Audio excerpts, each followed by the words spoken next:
जिल्ह्यात उन्हाचा तडाखा दिवसेंदिवस वाढत चालला आहे. त्यामुळे तापमानाचा पारा आता 44 अंशाकडे झुकला आहे. गुरुवारी 43.4 अंश सेल्सिअस तापमानाची नोंद झाली आहे.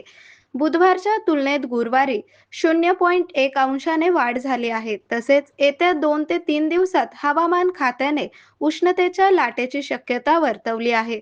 त्यामुळे नागरिकांनी सतर्क राहण्याचा इशारा दिला आहे.